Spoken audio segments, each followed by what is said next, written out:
Hello again, everyone. I'm Dr. George Simon, and welcome to this live edition of Character Matters, the program where we talk about what I consider to be the defining issue of our time, the character crisis that we have faced for several decades now, and that affects every single aspect of our lives. We human beings are not naturally well socialized people. That's a process of development. So we've always had our character related problems. If becoming the best we could be were an easy task, then everybody would do that. If healthy relationships were an easy thing, then everyone would have them. It takes character, and it takes an awful lot of the right kind of social environment, the right kind of parenting, the right kind of guidance, the right kind of support, um, and the right kind of attitude towards it all to develop the kind of character that can help make most of us the very best that we can be. And so that's what we're talking about today. And especially, we're going to be talking about the aspects of our current culture, the dominant values that appear to be in the culture, the dominant tendencies in the culture that are having such an impact on character and vice versa. So that'll be part of the discussion today. We have a number of folks in the waiting room, and we have several folks already commenting in the chat. If you want to make a comment, I do check them periodically during the program. So you can make the comments either in the comment box on this site or on the YouTube channel, and I will see them and we'll try to get to your questions and try to address your concerns as quickly as we can. And if you want to participate, please use the link. You see a lot of information scrolling down at the bottom of the screen here, but there is a StreamYard code that you can access from the link in my latest blog post at drgeorgesimon.com. Just go to the blog site, the website. The latest article about this program has a link in it right off the bat in the first paragraph of the post, and that will get you into the waiting room of the studio. And when I see you there and you indicate that you'd like to participate, I'll be glad to put you on the screen and we'll have a live conversation. So once again, all you have to do is go to the website at drgeorgesimon.com. That's drgeorgesimon.com, and follow the link that's in the latest article on the blog. So I see that we have one of our favorite live participants in the waiting room that I'm going to add to the stage here. Caroline, welcome to Character Matters. Good to see you again. Good to see you too. We have a few other folks. You know, I'd mentioned already on the program that what we're going to be talking about today are the cultural factors that seem to be having a negative effect on character development. And I've written many articles on this, and I mention it in all my books. But there's an interrelationship, don't you find, between culture and character? Individuals make up a society, and their collective character has a lot to do with the dominant norms and values and the standards of behavior and conduct that are expected in a society. And those norms, those cultural norms and values and principles, they also affect character development. It's a very interactive thing. And what we have seen what we've seen over the past several decades, I've mentioned before, we've always had our character challenges. That's not new. But what we've seen in the last several decades is that all manner of behavior, once regarded pretty universally as either unpalatable, undesirable, sometimes even outrageous or unthinkable, at least not in public and not brazenly. All manners of behavior like that have become much more commonplace. And as they become more commonplace and as the norms and apparent values of the culture change, it has a negative impact on the character formation of people, especially young people. So one affects the other. And a negative vicious cycle has been churning for several decades now, where we've gotten all too used, all too numb, desensitized to behavior that was once the kind of behavior that our mothers or fathers might have had some very serious words with us about, if not some very serious actions. Um, and all manner of speaking that would once prompt somebody to threaten to wash your mouth out with soap. These kinds of things, as they become more commonplace, affect character development, and vice versa. As more and more character impaired people emerge on the scene, values in the culture, values in society, in communities change, and not for the good. So, most of my work is about turning this around. And most of my work focuses on the only way we can turn things around, and that is one heart at a time, beginning with our own. Each of us has the power to be one less seriously character disturbed person in the world. And that makes a difference. In my book, Essentials for the Journey, I talk about what I consider to be the very first commandment of character, which has to do with overcoming our inherent narcissistic tendencies, things that we inherit right from the very beginning of our lives. As infants, we can't distinguish between ourselves and the rest of the world. As infants, we think the whole world is us and revolves around us. We don't learn to differentiate things in the environment, and we don't learn to appreciate the impact that we can have on the environment and that it can have on us for quite some time. And it takes an awful lot of very careful guidance to help a person grow out of what is a natural, egocentric, narcissistic tendency. And once we really appreciate that we have a relationship, an inherent relationship with everything and everyone in our environment, and that every single action we take, everything we do has an impact, affects things. And then once we learn to care about the nature of that impact, we start learning the rubrics of love, which is our prime task on earth.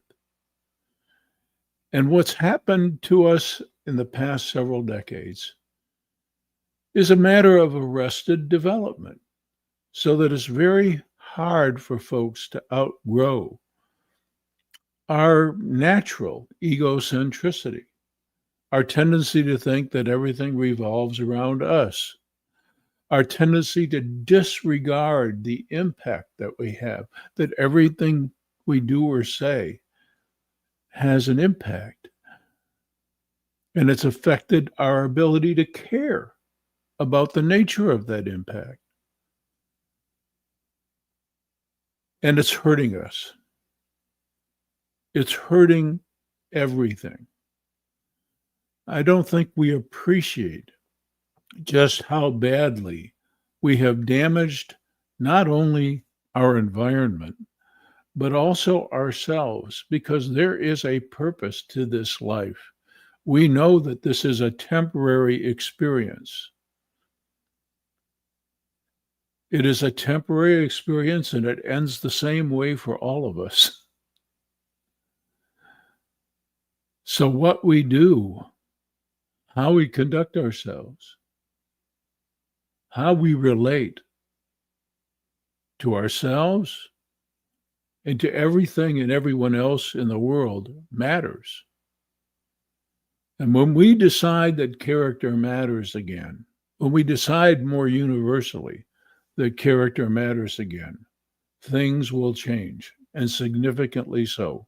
But it has to start with us, one heart at a time. I see that someone is saying hello to you, Caroline. It's Teresa is saying hello.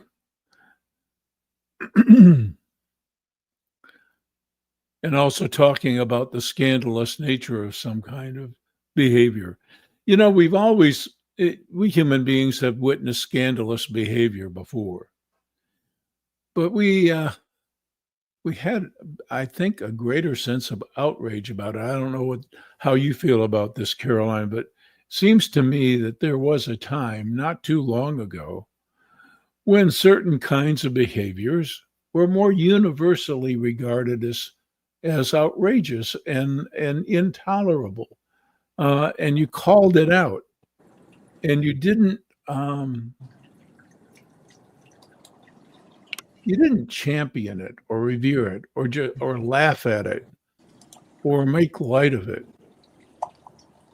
There seemed to be some lines, some boundaries, some lines that we didn't cross if we were to be respectable human beings.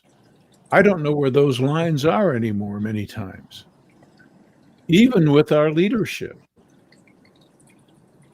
And that, to me, is sad because the interconnectivity that we have is inescapable. We are all connected. Everything affects everything else. We are in relationship, whether we appreciate it or not, or whether we're mindful about it or not. So, what matters is the nature and quality of our relationships. And I would suggest that in the past several decades, with the character decline and the cultural decline being the way it is, that this failure to recognize that we are inherently in relationship and that there are certain principles and values essential to good character and good operation within the world, I would postulate that this is the precise reason so many of our relationships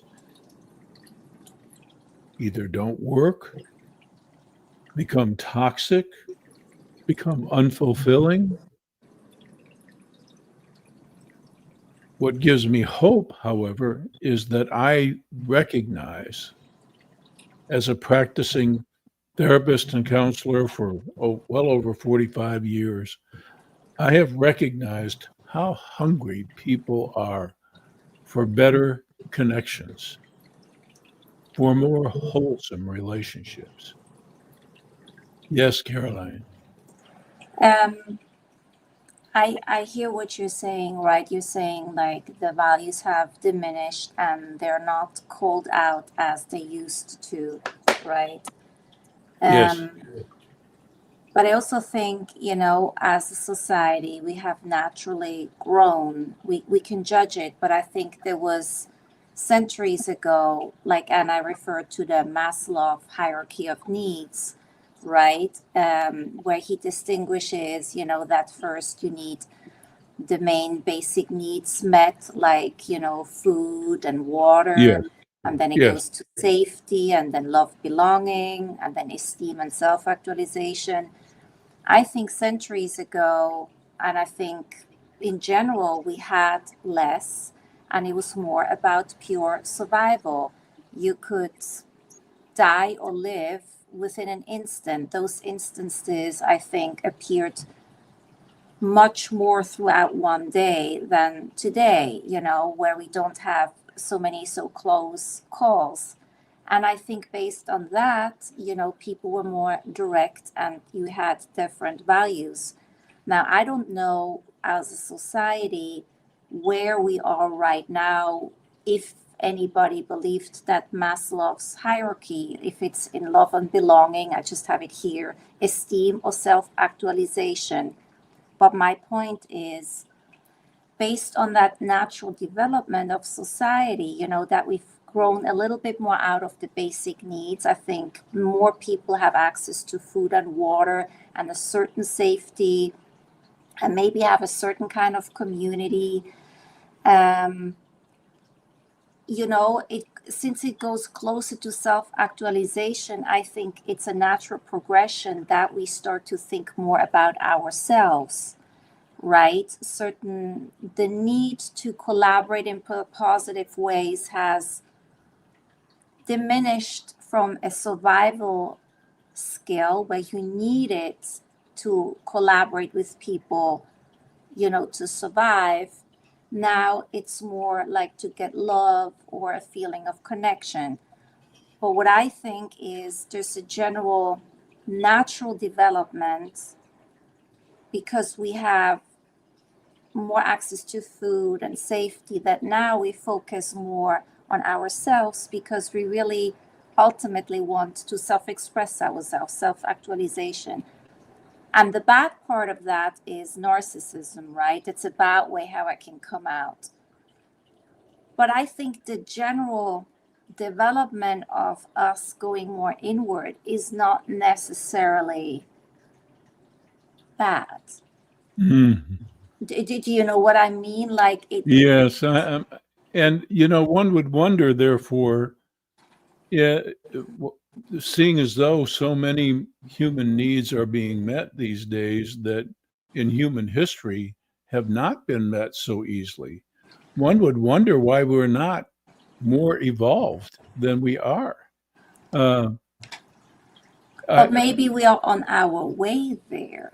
Do you know what I mean? Like we're just starting there and we have to, it's almost like now we're first confronted with our own demons. I don't know that we have to kind of work out, but for the first time, we have the luxury that, there's not a tiger in front of the door that might eat us and we can go and, we have access to the basic needs are met, and so now, for the first time, we have that breather where we even have the time and space that we can look in the mirror and see who is that. I don't know. I think there's also a positive way to look at it. That maybe narcissism is the first step to grow into a mm, more collaborative, empathetic meeting. But how can I be empathetic towards somebody else if I haven't worked through my own mhm, demons?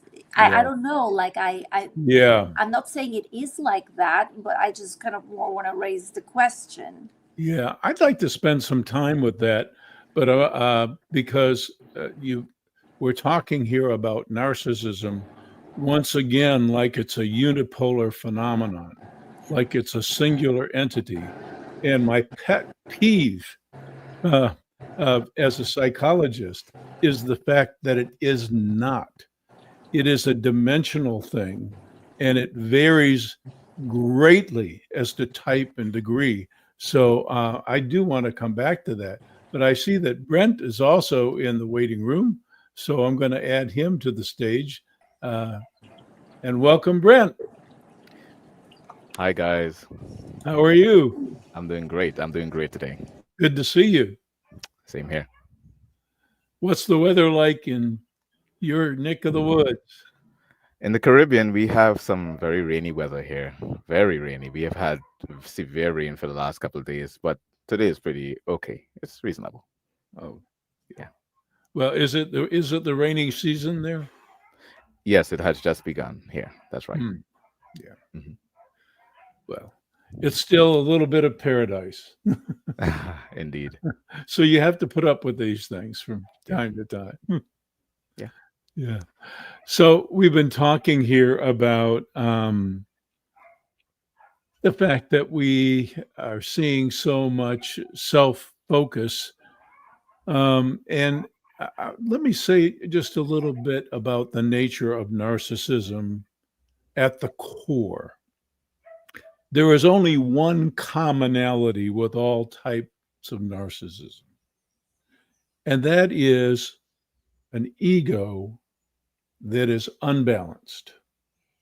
Our ego is that part of our makeup that has been described in so many different ways, but it's the part of our makeup that is the core of the way we operate in the world. We develop it over time. We need it to function in this world at at least to a certain point in our development. Without our ego, I mean, there are individuals who have very poor ego strength, a very poor sense of self, and that creates problems of its own because it can be the source of all kinds of emotional dependency and personal inadequacy and a difficult time uh, defining yourself, your purpose, etc. So, an ego, a healthy ego, is kind of a necessary thing to navigate this world. Some of the spiritual teachers will say that at the end, however, at the penultimate point of human development, of spiritual development, um,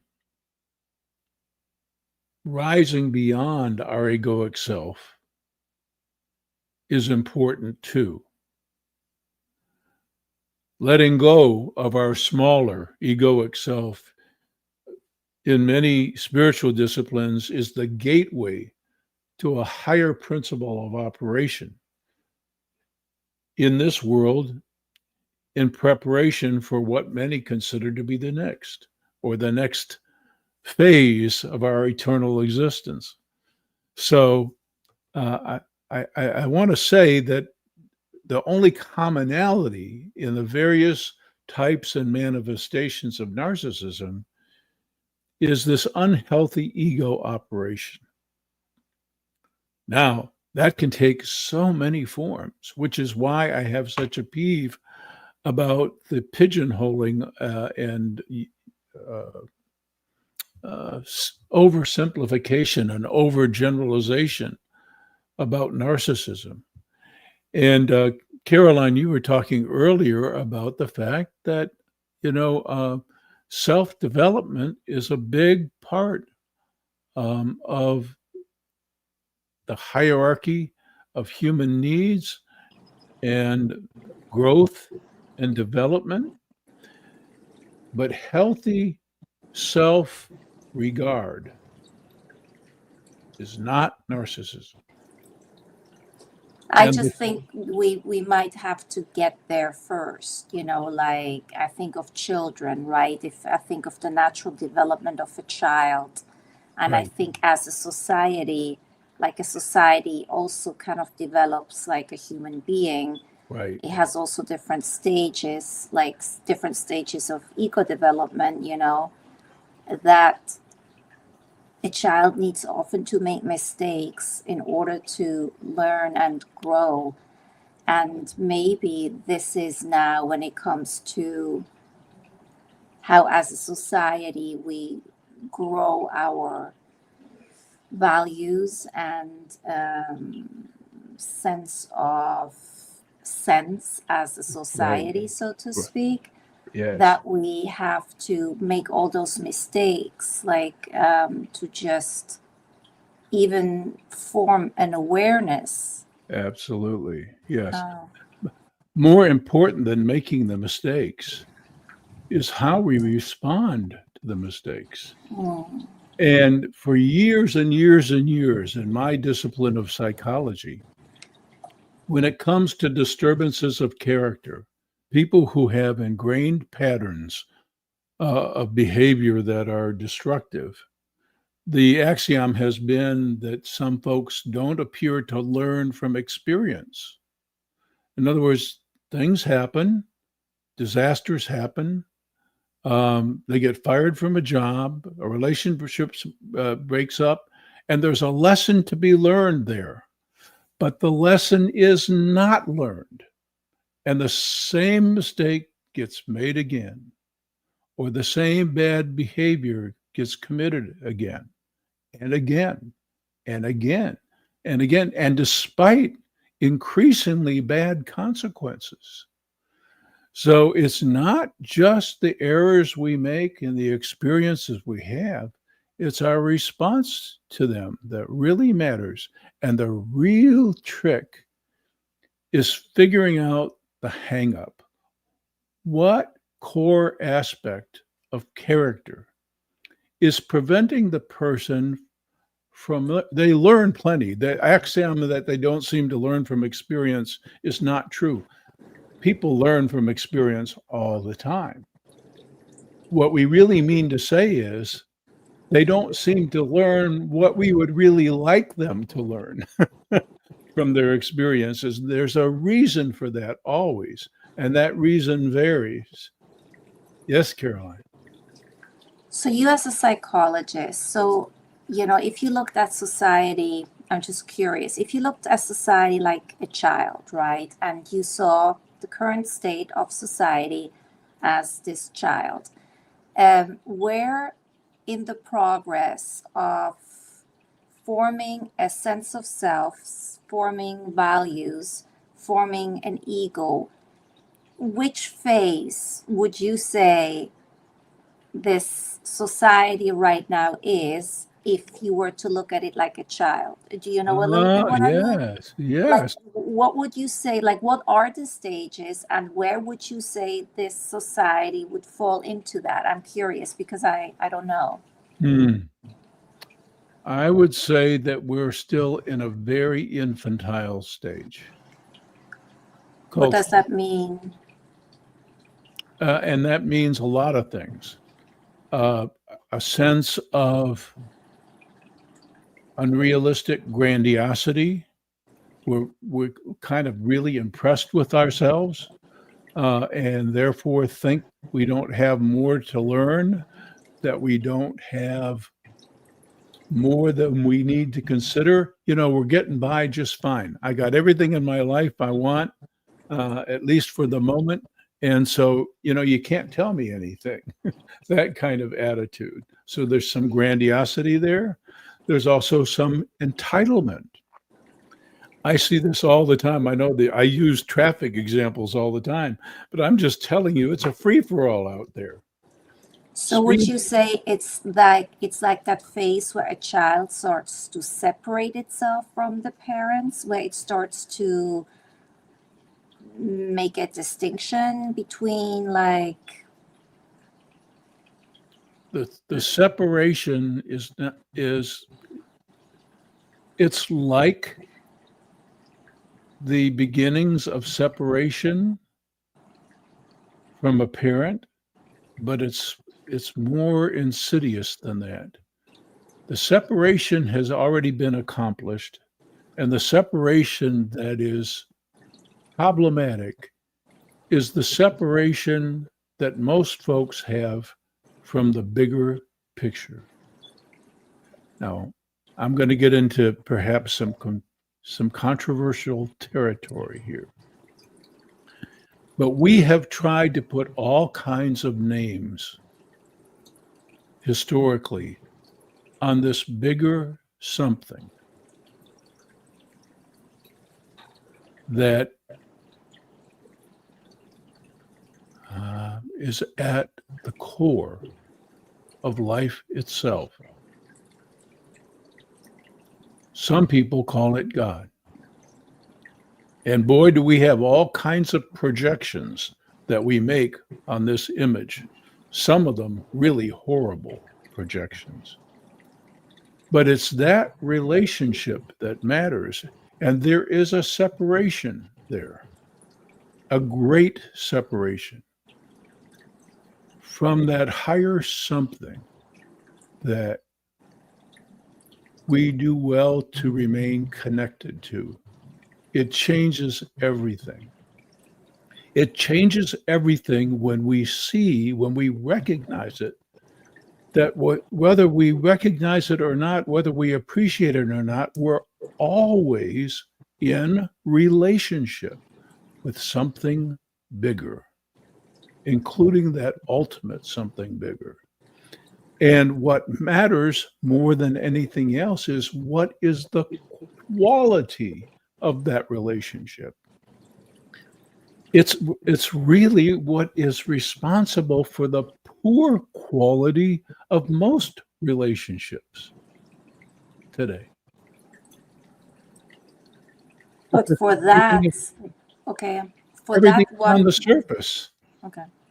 I'm sorry. Go ahead. No, you go ahead.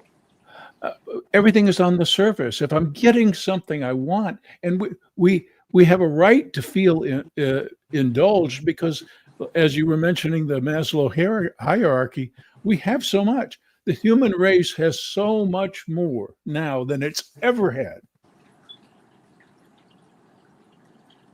We don't have to work anywhere near as hard as we had to work centuries ago just to survive. We have so much, even in the poorest places. Mm-hmm.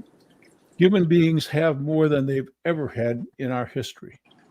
But that's my point. So we're evolving spiritually, like once the basic needs were met. Now, so I'm thinking like this phase is maybe just a natural state that we have to go through to get to a higher ground. Like how can I find that connection with that higher self, or however you want to call it, nature, God, like, whatever name you want to give to, like that something that is bigger than you. Like, I think the way is going internally and look at yourself, and part of that might be you're confronted with your own negative character traits, behavior. Maybe part of the process might even come across as negative, because in order to understand yourself, now it's all about you. Like, you look just at yourself, you're trying to understand yourself, the whole focus is on you. But it's a step to connect with that higher self, which then connects you again to the other people. I am just saying maybe we're in a natural state of nature evolving us to a higher spiritual being. Yeah. I would not disagree with that at all. I think evolution is inevitable. I think it's part of the program. And I think that in evolutionary history, you will see that it looks like from time to time that things are not progressing, but that's never the case. And so I think that from a societal standpoint, while it seems from time to time that we go from taking 3 steps forward to taking 2 steps backward, we're always moving a little forward and always growing and always evolving. What hangs us up, I think, is there's a comment here I want to make sure I mention, because a person identifying themselves as War on Dogs was talking about why some disturbed characters don't seem to learn from experience. And he says this very accurately: because they don't question themselves and don't self-reflect, and because they already think they've got the answer and they are perfect and are doing things just the way they prefer to do them, they never bother to think about what else they might do. I think that that's part of it. Whoever you are, I think you've got a great point, but there are 2 other points that play into this. why people with character disturbances don't seem to profit from experiences. There are two other factors there. Factor number one is that to change requires work. And factor number two is to have the mind and the will for the kind of work. To say, basically, I've messed up. I need to redefine myself. It's not going to be easy, but I'm going to have to do some serious changing of attitude, behavior, etc. That's a matter of the heart. And some people, for various reasons, and all kinds of sociologists have offered all kinds of reasons for this, some of them valid, but there are all kinds of reasons for this. What goes wrong in the heart of disturbed characters is they detest the notion of subordinating themselves to that something bigger and taking on the work, the cross, if you will, of the work involved in making of themselves a better person. They have an internal revulsion to that. They basically say to the world, I know what you expect of me. Damn it. I'm not gonna. First of all, it's too much work. And second of all, the heck with you. It's a matter of the heart. Caroline, I'll come right back to you, but I see that we have another person in the waiting room that I'm going to add to the stage just briefly to say hello to and see if they have something they want to contribute. It's Linda. Linda, welcome to Character Matters. Hi, George. How are you? Do you recognize me? I do recognize. Do you know who this Linda is? I'm a cousin. She's a cousin. And I'm so surprised to see you here on Character Matters. Yeah, welcome. Did you have a comment or a question that you wanted to ask? No, my husband John heard about this session and I was very curious and I'm anxious to hear your thoughts. Oh, well, I'll leave you in the on the stage here, and just in case you have something you want to talk about. Thank you. But at any rate, Caroline, you were going to have another comment there just a moment ago. So it's actually a question, like in the beginning of the podcast, and in the past, you've raised the question, like, how can we contribute, right? And one thing that I think you mentioned is that learning from mistake, the openness to learn from mistakes is really important. So my question is, if the society as it is were your child, right? And it would be kind of not wanting to learn from mistakes. Yes. How would you teach that child, like, to take in experiences, to reflect, all the things that you think are necessary now for society to move in? How would you as a parent, induce that learning? Like, how? Because then I think we know what we could do. Mm-hmm. Well, experience is the teacher. So what the good parent does is that they slowly encourage and reward the child for taking steps toward different behavior so that they can experience different outcomes. Let's say the child is naturally shy and is hesitant to become involved in certain activities that would actually help the child grow. Well, you can't just thrust them into a situation where they're going to feel so uncomfortable that they're traumatized again, and then they say, well, I'm never going to do that again. But gradually, over time, if you're gentle about it and encouraging enough about it, and introduce them to progressively relatively benign situations at first, and then increasing.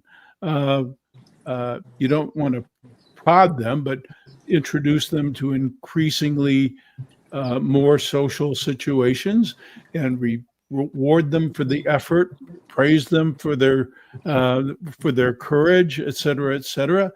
Then they get a taste of what it's like.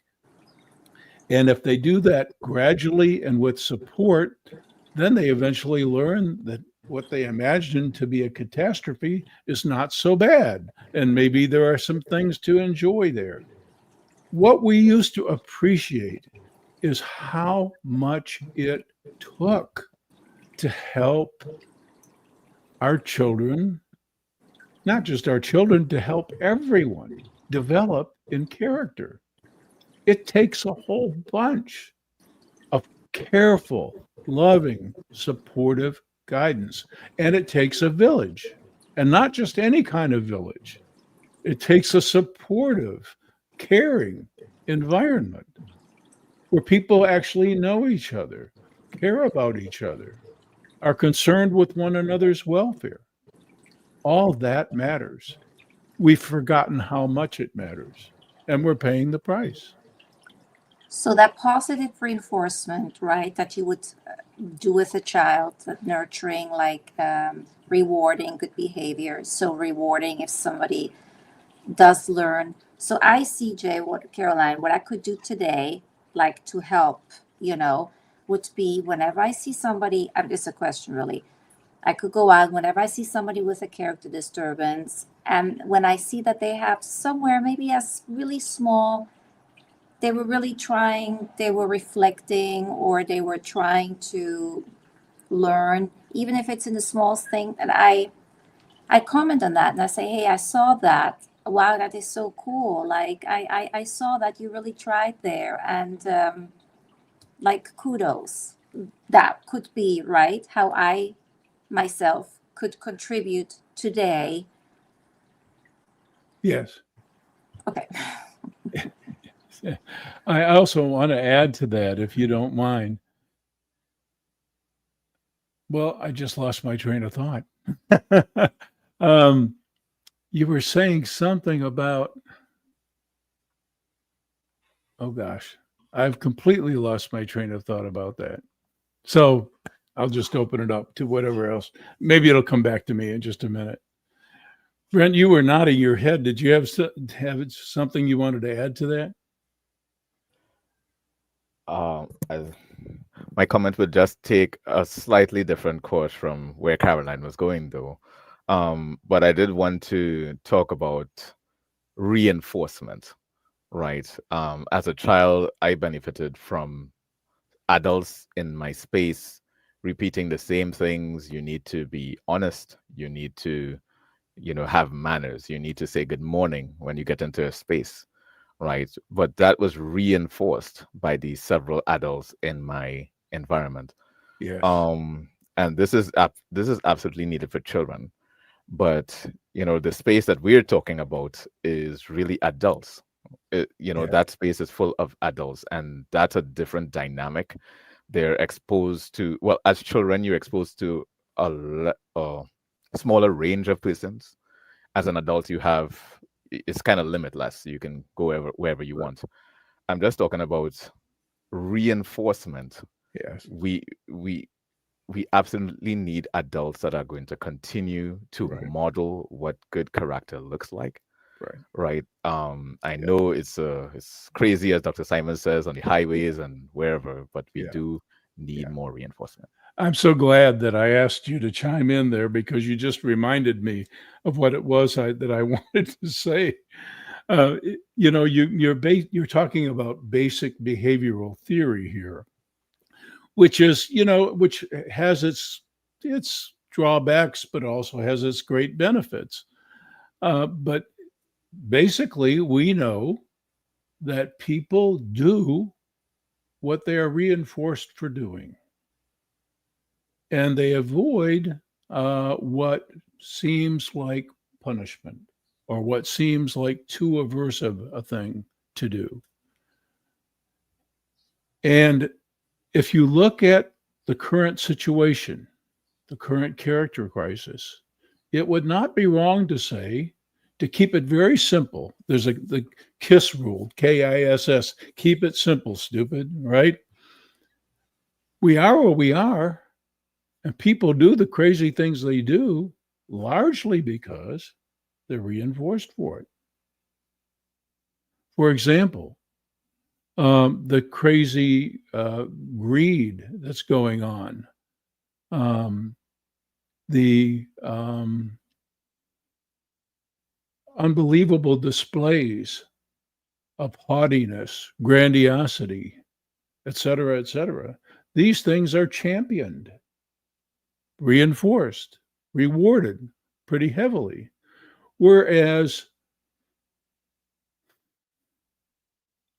doing the tough thing, the more correct thing, the more compassionate thing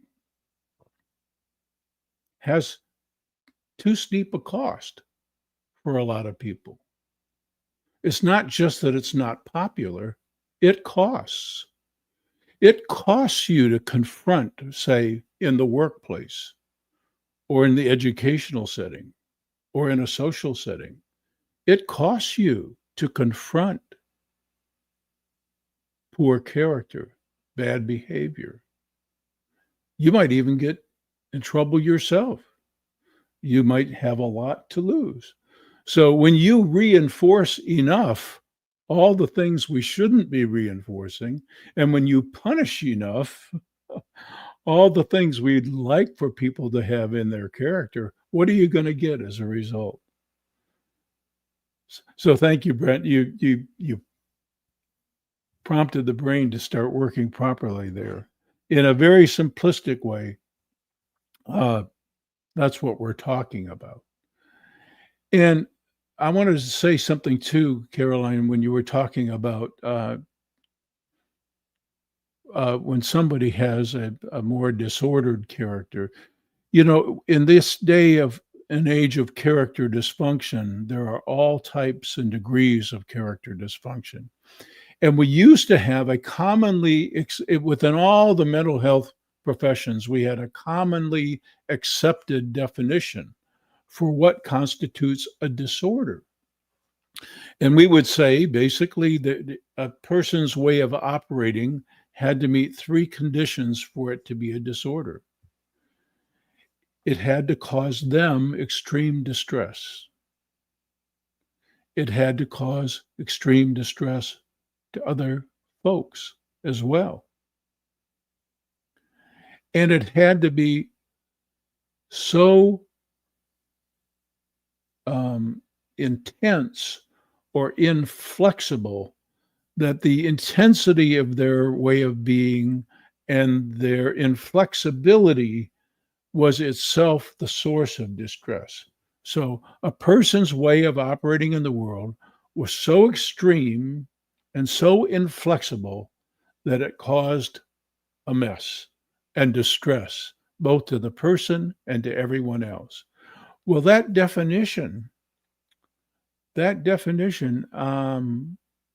hold up these days anymore, because some of the most egregious displays of bad character, some of the most horrific ways of acting are reinforced. They don't cause distress. As a matter of fact, the person might even enjoy them, even though they're doing damage. And that's what happens when a society and a culture starts to mirror the character sickness of the people in it.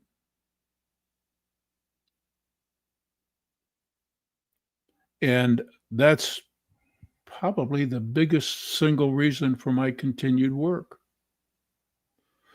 and why I am retooling so many of my existing manuscripts. I think I've mentioned before that In Sheep's Clothing has been on the bestseller list for 30 years next September.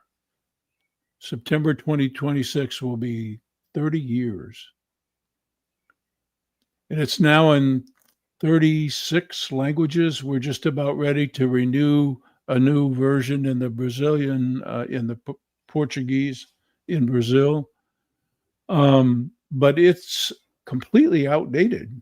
I can't figure out why it still sells, frankly, except that it's pretty simplistic and straightforward. But it's in bad need of updating, and so I'm working on that. But that and the two other books that I'm working on, my whole purpose there is to plant some seeds of where I think we have to go if we're going to make it as a society. If you ask people, if you take surveys, and they've done them, and ask people what their quality of their life is, most people are not happy. Most people are actually quite miserable, even though they have a lot materially. They might have plenty. And the biggest complaint that you get has to do with the quality of relationships, especially people who have been through 2 or 3 or 4 toxic relationships and are still, as we say, looking for love and haven't a clue how to find it. Yeah. Sure. So if I go back to the Maslow's pyramid, right? Like saying like that's a society as a whole is like developing like a human being because we're consisting all of individuals. So as a whole, the society itself. So then we would be first the psychological, physiological needs, right? And the safety needs. And according to you, then we would be on the stage of love and belonging, right? Right. As a society where we're trying to get that sense. Yeah. I just find it, interesting. Yeah. Yeah. And it's more than just belonging. It's how we belong. It's the nature of our connection to one another. Is it really growth oriented, well-being oriented? Is it fostering the kind of satisfaction that we're capable of experiencing in this life? It's not merely, an example would be, and this comes from my work with the prison population in years past. Many gang members report that the reason that they joined the gang was for some sense of belonging. There wasn't any sense of belonging at home. Maybe one parent was completely absent, the other parent was strung out on drugs or just trying to eke out a living and was just not available, not emotionally available.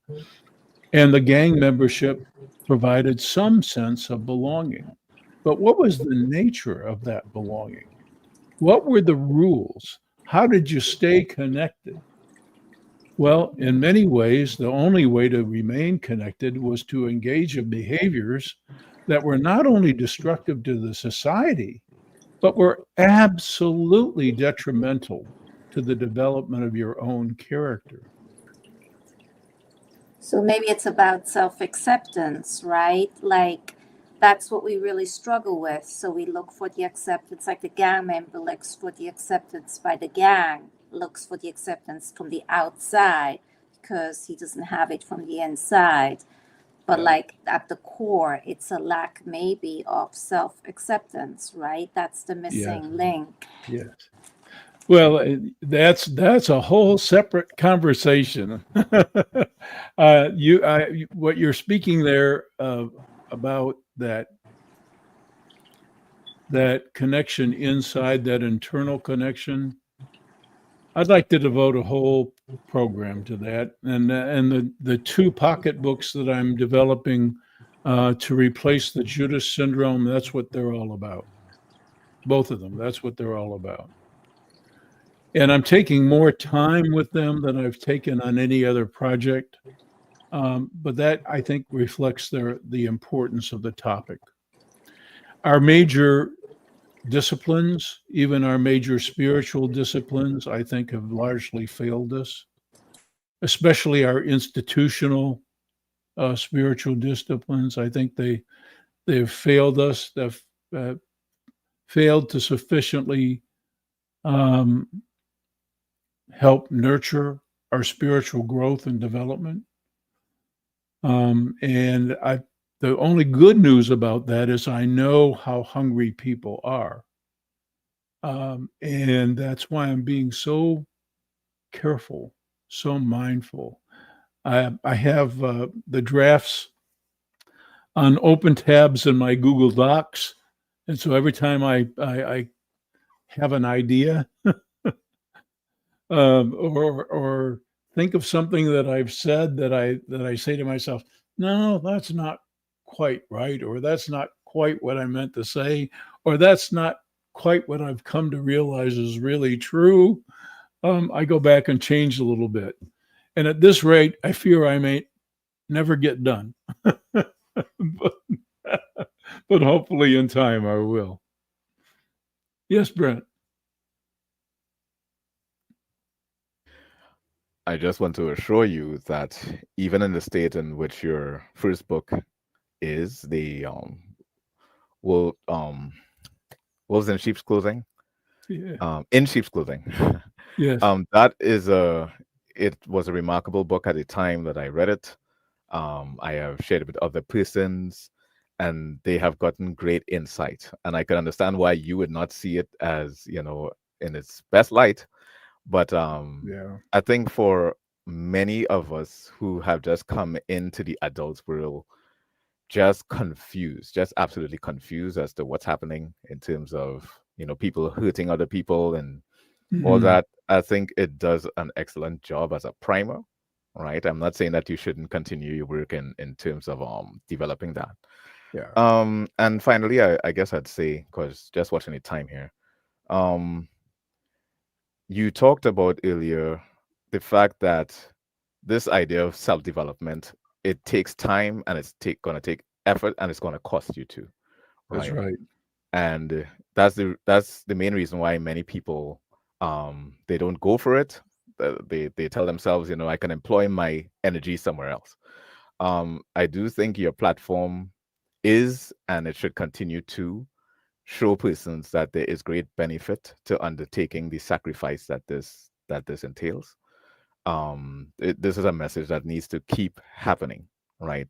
Where people are not talking about it is where other persons, especially children, who I'm majorly concerned about, the children are not going to understand that there's a benefit, right? So there needs to be a voice, as small as it is. There needs to be a platform, as small as it is, that is going to continue to put that message out there. Well, thank you. I will persist, even if only because I'm kind of stubborn. But something is pushing me.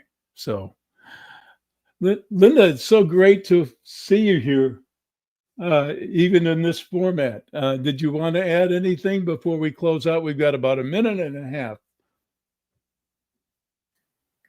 I really appreciate the conversation. I love seeing you, George, and I'd love to maybe email with you back and forth and just catch up. Sure. But I wish you and your family all the best. Thank you. And thanks for tuning in. Well, so we conclude another live edition of Character Matters. We're back on the first and third Wednesday of every month at noon Central Daylight Time, or Central Time in the cases when we're no longer in Daylight Savings Time. That's 1 p.m. East on the East Coast, and 11 a.m. Mountain and 10 a.m. Pacific Time. First and the third Wednesdays of the month. Until then, I invite you to access the blog at drgeorgesimon.com. All 5 of the books, and which you can find information on the blog and on Amazon. And tune in again next time for Character Matters. Take care. Thanks, George. Thanks, everybody. Bye. Bye.